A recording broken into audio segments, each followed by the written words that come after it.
দিন কাটানোর চেষ্টা করব। আমাকে বন্ধ করে দাও। Bye Jimmy. আশা করব আমি পাগল হয়ে যাব না। আগামী 7টা দিন আমি এই সাউন্ড প্রুফ হোয়াইট রুমে কোনো হিউম্যান কন্ট্যাক্ট এবং কোনো বিনোদন ছাড়াই কাটাবো। এবং যেহেতু এটা সাইকোলজিক্যালি খুব ডেঞ্জারাস, তাই এই রুমের বাইরে একজন ডাক্তার আমাকে সবসময় লক্ষ্য রাখছে যাতে আমি পাগল না হয়ে যাই। আমি সাইকো হসপিটালে বিগত 23 বছর ধরে কাজ করছি, আর এটা আমার জীবনে দেখা সবচেয়ে মারাত্মক একটা জিনিস। কেউ যদি 50 ঘন্টার বেশি এই হোয়াইট রুমে কাটায় তাহলে তার পার্মানেন্টলি সাইকোলজিক্যাল ড্যামেজ হতে আর পারে। আমাকে এখানে কাটাতে হবে 168 ঘন্টা। খুব সম্ভাবনা আছে এখানে থাকতে থাকতে আমি পাগল হয়ে যেতে পারি, ডাক্তারি পরিভাষায় যাকে বলে সাইকোসিস। আর বাকিরা আমাকে এটা করতে বারণ করেছে কারণ আমার বড় ক্ষতি হয়ে যেতে পারে। একে 7 দিন জীবন্ত কবর দিয়ে রাখা হয়েছিল। হ্যাঁ। এটা কি ওর থেকেও কঠিন? অনেক কঠিন। ওর কোনো সোশ্যাল কন্ট্যাক্ট নেই। যদি তোমার ব্রেনে কোনো রকম ইনফরমেশনই না ঢোকে তাহলে সেটা তৈরি করবে একটা ক্রেজিনেস, হ্যালুসিনেশন হবে, প্যারানোইয়া হবে। এবং আগামী 1 সপ্তাহের জন্য আমার কাছে যা আছে সেটা হলো একটা ঘুমানোর জন্য বেড, একটা নোটবুক আর একটা পেন, একটা রিফিলেবল জলের বোতল, টুথব্রাশ আর টুথপেস্ট আর একটা সোপ, বাথরুম করার জন্য একটা টয়লেট আর জল ব্যবহারের জন্য একটা সিঙ্ক। আমার কাছে এটা স্পষ্ট হয়ে গেছিল যে গোটা চ্যালেঞ্জ জুড়ে নিজেকে এন্টারটেইন করাই সবথেকে কঠিন কাজ হবে, বিশেষত 9 ঘন্টা পরে যখন আমি এটা করলাম। তোমরা হয়তো ভাবছো এই দেওয়ালে কতগুলো টাইলস আছে। সঠিক উত্তর হলো 1900। আর যদি তোমরা রুফ আর ফ্লোরটাকেও ধরো তাহলে এখানে 2860 খানা আছে। এবং সব থেকে বেশি যেটা গুরুত্বপূর্ণ, আমার পেটের জন্য এবার আমাকে খেতে হবে। তাই যদি তোমরা ভাবো কোথা থেকে আমি এখানে খাবার পাবো, এখানে একটা কনভেয়ার বেল্ট আছে যেটা 100 ফিট লম্বা, তাই কোনো হিউম্যান ইন্টারাকশন ছাড়াই আমি এখানে খাবার পাবো। আমার মনে হয় আমি এখানে 14 ঘন্টা কাটিয়ে ফেলেছি, কিন্তু আমি ভাবতেই পারিনি যে আমি 2 ঘন্টা কম হিসেব করেছি। এবং এই চ্যালেঞ্জের সব থেকে খারাপ বিষয় হলো এখনো পর্যন্ত আমাকে কেউ খেতে দেয়নি। এবং সৌভাগ্যবশত এখানে আসার আগে আমি পেট ভরে খেয়ে এসেছিলাম। কিন্তু এটা খুব ভালো হবে যদি কেউ আমাকে তাড়াতাড়ি কিছু খেতে দেয়। আমার কিন্তু বেশ খিদে পেয়ে গেছে। তুমি কি খুব তোমার ভালো। হাতটা ধুয়েছিলে? হ্যাঁ, আমি ধুয়েছিলাম। না, ও ধোয়নি। আমরা ওকে এমন খাবার পাঠাবো যাতে ও টাইমটা না বুঝতে পারে। যেমন এখন বাজে 6টা আর আমরা ওকে ব্রেকফাস্ট পাঠালাম। কখন আমার বন্ধুরা আমাকে খেতে দেবে? আমার খিদে পেয়েছে, আমার খিদে পেয়েছে। আর যেহেতু এই রুমটা সাউন্ড প্রুফ, তাই খাবার আসলে আমি বুঝতেই পারিনি যতক্ষণ আমি 2 ঘন্টা পরে চেক করে দেখলাম। আমি খিদের চোটে হাঁটতেও পারছি না। এটা তো এবার ড্রামাটিক হয়ে যাচ্ছে। Come on. তারপরে আমি যখন চেক করলাম, ও, আমি তো আশাই করিনি যে খাবার আসবে। এটা কিন্তু দারুণ খেতে। এটা ঠান্ডার শুকনো নয়, তবু এটা খেয়ে আমি বলবো যে এটা কিন্তু দারুণ খেতে। এই সলিটারি কনফাইনমেন্ট সেটটা পুরো মেটাল চেন দিয়ে বাঁধা আছে, আর যদি এখানে আগুন ধরে যায় তাহলে ওরা আসার আগেই সম্ভবত আমি পুড়ে মরে যাব। যাই হোক, এটা না ভেবে আমি বরং অন্য কিছু ভাবি। আর পরের কয়েক ঘন্টা আমি নিজেকে যতটা সম্ভব বিনোদনে রাখবার চেষ্টা করে গেলাম। ও, এটা তো দারুণ ছিল। ওর কাছে কিচ্ছু নেই আর ওর করার মতনও কিচ্ছু নেই, কিন্তু যদি এটা প্রাথমিক উদ্দীপনার জন্য করে থাকে তাহলে আমার মনে হয় যে 7 দিনও হয়তো এখানে কাটাতে পারবে। এটা দারুণ ব্যাপার, যখন তুমি একটা মানুষের কাছ থেকে সবকিছু সরিয়ে নাও তখন একটা সাধারণ মেটাল প্লেট একটা আইফোনের মতোই মজা দেয়। ও এত বোর হচ্ছে যে ওর এখন উল্টোপাল্টা জিনিস করতে ইচ্ছে করছে। এটা কিন্তু একটা খুবই অমানবিক অভিজ্ঞতা।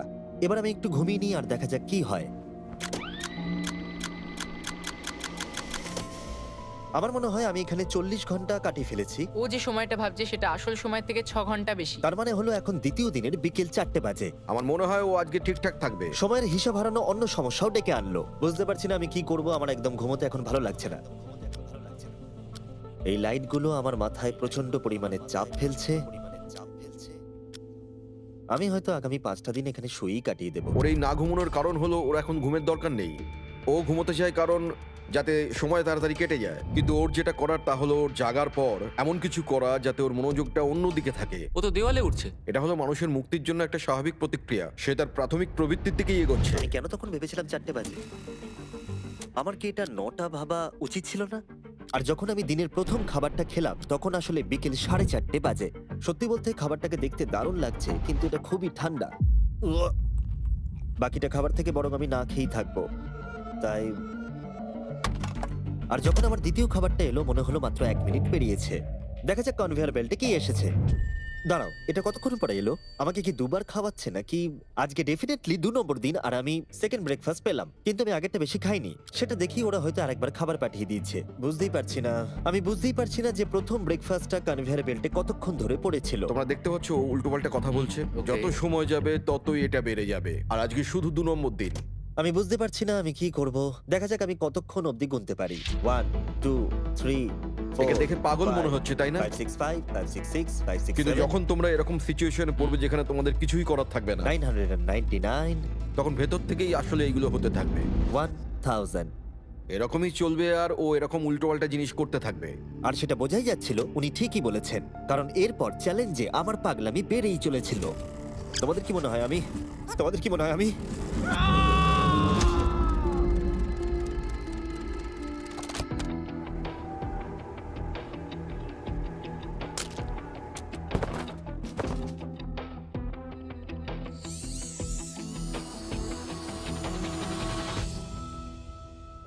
আর আমার যেটা স্ট্র্যাটেজি ছিল যে এই চ্যালেঞ্জে আমি বেশিরভাগ সময়টা ঘুমিয়ে কাটিয়ে দেব, সেটা আমাকে অন্য সমস্যায় এনে ফেলে দিল। আমি ওখানে খাবার দেখতে পাচ্ছি, এটা তো একদম ভিজে আর ঠান্ডাও। কতক্ষণ ধরে এটা এখানে পড়ে আছে? খাবারটা প্রায় 7 ঘন্টা ধরে ওখানে পড়ে আছে। উয়াহ, এই আইসক্রিমটা যে খাবে তাকে আমি সবকিছু দিতে পারি। উয়াহ, আমার মনে হয় যতটুকু খাবার আমি খেয়ে ফেলেছি, কিন্তু আবার আমার খিদে পেয়ে গেছে। নর্মালি আমি একসাথে অনেকগুলো ভিডিওর কাজ করে থাকি, তাই সবসময় আমার উপরে বেশ চাপ থাকে, কিন্তু এখন এই মুহূর্তে আমার সেরকম কোনো চাপ মনেই হচ্ছে না। কিন্তু আমার মাথায় অনেক কিছুই ঘুরছে। যেহেতু আমি এখানে একেবারেই একলা, তাই আমি বাইরের জগৎকে প্রতি মুহূর্তে মিস করে চলেছি। এটা সম্পূর্ণ একটা আলাদা অনুভূতি যাতে আমি অভ্যস্ত হয়ে উঠছি। এটা বোঝানো খুবই কঠিন যে কিচ্ছু করার না থাকলে কি মনে হতে পারে। আমি আবার খুব বোর হতে শুরু করে দিয়েছি। ও সত্যি বলতে আমার মাথার উপরে খুব চাপ পড়ছে এবার। আমার বোর লাগছে, বাঁচাও। আমি এখনো 168 ঘন্টার কাছাকাছিও পৌঁছতে পারিনি, তাই যখন 65 ঘন্টা হলো আমি এটা করতে শুরু করলাম। হাতের উপরে আমি দাঁড়াতে পারবো?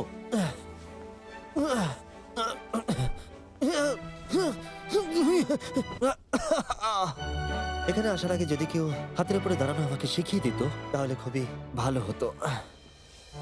সে নতুন কিছু আবিষ্কার করতে চাইছে যেটা সে কল্পনা করছে, যাতে সে এই বিষণ্ণতা থেকে নিজেকে মুক্ত করতে পারে।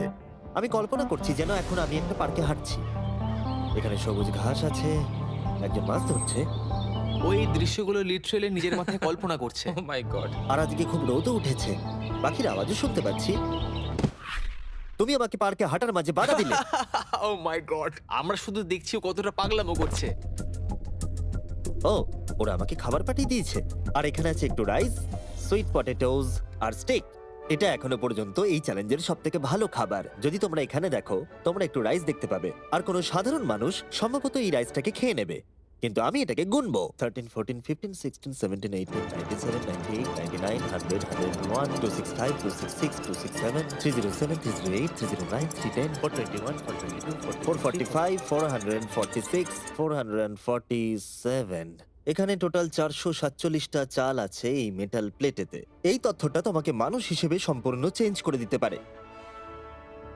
আমার নিজেকে খুব ক্লান্ত মনে হচ্ছে। আমার মনে হয় এটা সম্ভবত 5 নম্বর রাত। আমি চ্যালেঞ্জের হাফ অব্দিও পৌঁছাইনি আর আমি বাদ দিয়ে ফেলেছি একটা গোটা দিন। আমি এখন একটু বাথরুমে গিয়ে ঘুমোতে চাই, কারণ এখানে আলো কম পৌঁছবে, যেটা আমার সবথেকে বুদ্ধিমানের কাজ ছিল, কারণ আমি বাথরুমে প্রায় 12 ঘন্টা ঘুমিয়ে কাটিয়ে দিয়েছিলাম। আমরা অফিসিয়ালি চ্যালেঞ্জের হাফে পৌঁছে গেছি, 84 ঘন্টা। আমরা নয় জিমি। আর সেটা আমরা ওকে পরের খাবারে জানাবো। আমরা এটা ভালো করে সসে মিক্স করে দিই। ও লেটারগুলোকে একসাথে করলেই জেনে যাবে। আমার এবার খিদে পেয়েছে এবার আবার কি দিয়েছে দেখি। এটা আবার কি? ও কখনো স্পেগাটিওস খায়নি। আর আমি শুধুমাত্র নামটাই ভুলে গেছিলাম তাই নয়, এটাকে কি বলে? এটা হলো একটা রোল। আর এখানে অনেক সস আছে আর একটা রোল। এটাকে কেচাপের মতো খেতে। ও লেটারগুলোকে খেয়ালই করলো না। ও, এটা একটা এন। Yay! তোমরা এই 4টে স্পেগেটিওসকে বার করতে ভুলে গেছো। না, না, ও যতবার লেটারগুলো খুঁজে পাচ্ছে খেয়ে নিচ্ছে। আমি আশা করব ওয়ার্ডগুলো আমার জন্য কোনো সংকেত ছিল না। যদি আমি এরকম করতাম যে ওই ওয়ার্ডগুলোকে খাওয়ার আগে আমি যদি সাজিয়ে দেখতাম ওটা কি লেখা আছে তাহলে ভালো হতো। আশা করি ওরকম কিছু ওরা সংকেত পাঠায়নি। জিমি যখন বেরিয়ে সেই ফুটেজটা দেখবে ও পাগল হয়ে যাবে। ডিপ্রেশন। এরপরে এই উজ্জ্বল আলো আমার মাথা ব্যথার কারণ হয়ে দাঁড়ালো। আমার এখন মাথাটা খুব যন্ত্রণা করছে আর আমার এখন খুব জোরে খিদে পেয়েছে। আমার শরীরে এসব কি হচ্ছে? ও এখন খাবার চাইছে, কিন্তু ওর যতটা ক্যালোরির প্রয়োজন সেটা ও পেয়ে গেছে। এর কারণ হলো ও এতটাই উত্তেজনাহীন রয়েছে, মনে হচ্ছে খিদে পেয়েছে। ওরা আমাকে খাবার পাঠিয়েছে কিনা আমি দেখছিলাম বারবার এবং বারবার। আমার একদম ভালো লাগছে না। তোমাদের কি মনে হয় এটা করার জন্য আমি কোনো আঘাত পেতে পারি? তোমার এটা করা উচিত নয়। হ্যাঁ, ঠিক বলেছো, আমার এটা করা উচিত নয়। এখানে একটা ম্যাকডোনাল্ডস এর ব্যাগ দেখতে পাচ্ছি আর এটা অনেকটাই হালকা মনে হচ্ছে। যদি এর মধ্যে ম্যাকডোনাল্ডস এর কিছু না থাকে তাহলে আমি খুব ডিপ্রেসড হয়ে পড়বো। আরে এখানে তো আছে, দারুণ ব্যাপার। যখনই আমি খাবার পাই আমার মনে হয় আগামী 20 মিনিট খুব আনন্দে কাটবে। আমি মানুষদের অনুভব করতে পারছি, আমার হাসি বন্ধই হচ্ছে না। আমি খুব খুশি। আর তারপরে যখন আমার খাবার শেষ হয়ে গেল তখন আমি আবার হতাশ হয়ে গেলাম যে এরপরে আমি কি করব। এখানে যেন আমার সময় একেবারেই কাটতে চাইছিল না। আমি গেস করার চেষ্টা করলাম এখন কটা বাজে, কিন্তু আমার কোনো ধারণাই ছিল না। আমার মাথায় এখন নানান আজে বাজে জিনিস ঘুরে বেড়াচ্ছে। নিজেকে এন্টারটেইন করার জন্য কিছু তো করতেই হবে। আমি এই ম্যাকডোনাল্ডস এর চিজ বার্গার র্যাপারটা নিলাম আর এই